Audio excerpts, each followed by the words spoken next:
दोस्तों, बिहार के अंदर लोकसभा चुनाव को लेकर जो लगातार महागठबंधन और एनडीए के बीच में द्वंद्व चल रहा है वो बहुत ही ज्यादा दिलचस्प हो गया है। आज मैं सबसे बड़ा और सबसे सटीक आंकड़ा आपके सामने लेकर आया हूं। यह आंकड़ा बीजेपी की नींद उड़ा सकता है, एनडीए की नींद उड़ा सकता है, जनता दल यूनाइटेड की नींद उड़ा सकता है नींद हिंदुस्तानी अवामी मोर्चा यानी जीतन राम मांझी की पार्टी की, और तो और चिराग पासवान के भी होश उड़ा सकता है। क्योंकि इस आंकड़े के मुताबिक देखा जाए तो महागठबंधन की बड़ी जबरदस्त जीत होने जा रही है। एक एक आंकड़ा, एक एक सीट का मैं फाइनल चीज दिखाने जा रहा हूं कि वहां की जनता क्या डिमांड कर रही है। जो सर्वे निकल कर आया है वो सबसे ज्यादा चौंकाने वाला है, और यह सर्वे तब निकल कर आया है जब नीतीश कुमार और तेजस्वी यादव की चलती हुई सरकार को बीजेपी ने गिराकर नीतीश कुमार के साथ सरकार बना ली। बिहार की जनता क्या सोचती है और कौन कौन सी वो सीटें हैं जिस पर पूरी तरह से पासा पलट चुका है। एक एक खबर, एक एक तस्वीर आपको दिखाने जा रहा हूं। नमस्कार, मैं हूं प्राज्वल गौतम और आप देख रहे हैं न्यूज सर्किल।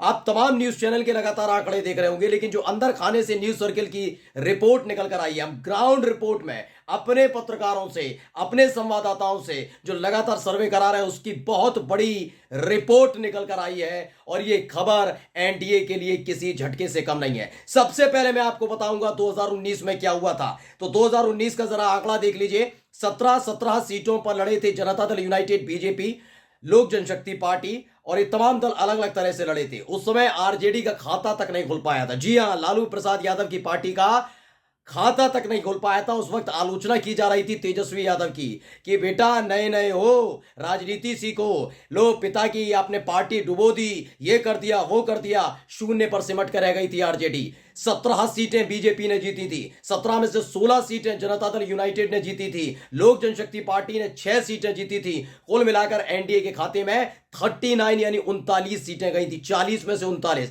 सिर्फ एक सीट कांग्रेस के खाते में आई थी। लेकिन अब जो ताजा सर्वे निकल कर आया है वो बताता है कि सब कुछ बदल चुका है। जो बात मैंने पहले आपको दिखाई थी कि कैसे महाराष्ट्र और बिहार की जनता नाराज चल रही है बीजेपी से, क्योंकि बीजेपी तोड़फोड़ की राजनीति में विश्वास रखती है। महाराष्ट्र में न केवल आंकड़ा गिरेगा बल्कि बीजेपी की हालत खराब होगी, और यही खबर बिहार से थी। क्योंकि बिहार में जैसे ही तेजस्वी यादव को सत्ता से आउट करके खुद बीजेपी सत्ता में आई, उसके बाद जनता नाराज चल रही थी। जन विश्वास यात्रा, हुजूम उमड़ा था, तमाम चीजें हो रही थी।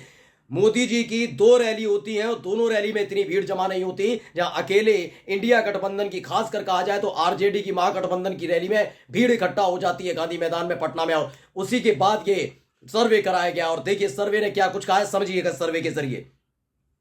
कुल मिलाकर आप पहले तो समझ लीजिए क्या हो रहा है। 17 सीटें इस बार मिली हैं बीजेपी को, 16 सीटें दी हैं जनता दल यूनाइटेड को, 5 सीटें लोक जनशक्ति पार्टी को दी गई हैं, और एक एक सीट हिंदुस्तानी अवामी मोर्चा और उपेंद्र कुशवाहा की पार्टी को एनडीए ने बांटी। यानी कुल मिलाकर 40 सीटों का यह आंकड़ा है। लेकिन 40 सीटों का यह आंकड़ा पूरा हो पाएगा? मैं सबसे छोटी पार्टी से शुरुआत करने जा रहा हूं। पहले मैं आंकड़ा आपको बता दूंगा और उस आंकड़े के बाद बताऊंगा कि यह बात कैसे और क्यों सही होने जा रही है। देखिए, हमारे मुताबिक, जो हमने सर्वे कराया उसके मुताबिक आरजेडी को 22 सीटें मिलने जा रही हैं।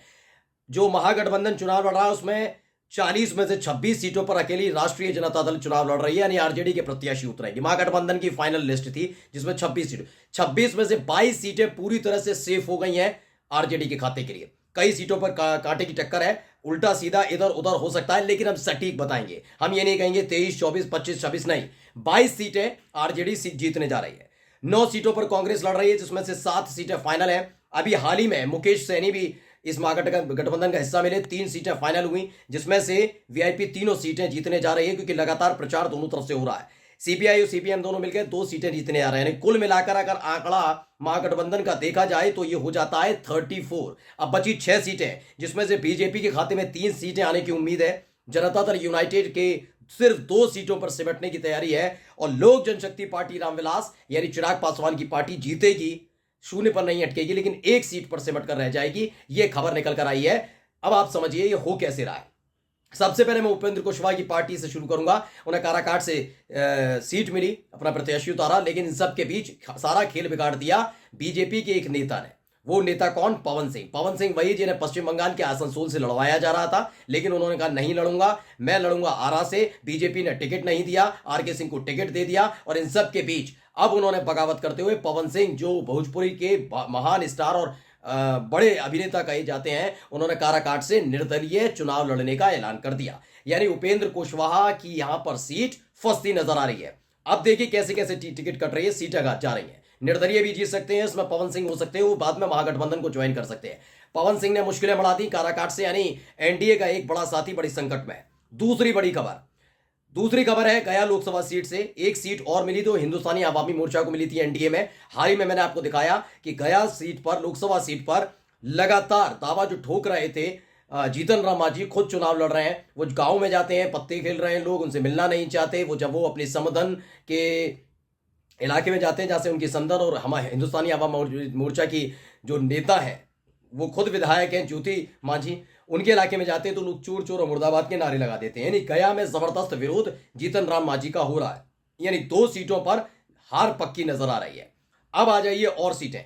आपको पता ही है कि मीसा भारती भी चुनाव लड़ रही हैं और एक दूसरी तरफ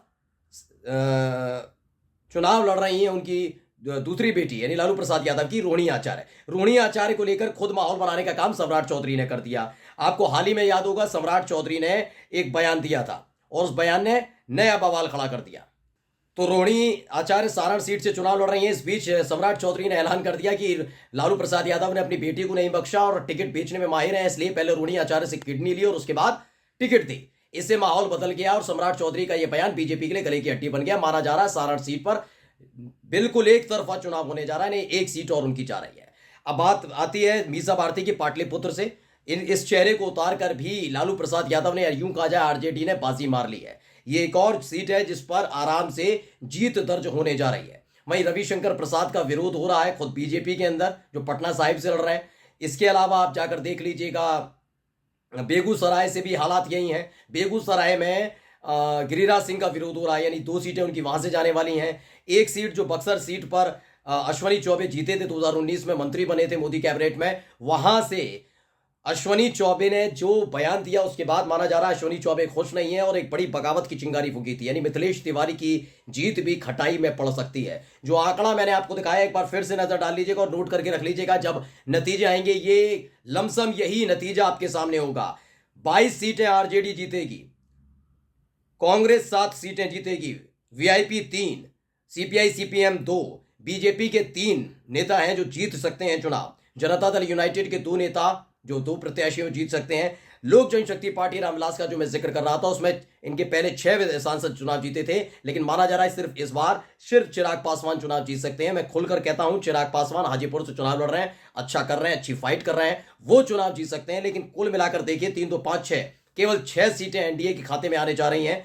बल्कि अब देखिए महागठबंधन किस तेजी के साथ मजबूत हुआ। 34 सीटें, 40 में से 34 सीटें महागठबंधन जीतने जा रही है, यानी बड़ा झटका एनडीए को लगने जा रहा है। नमस्कार।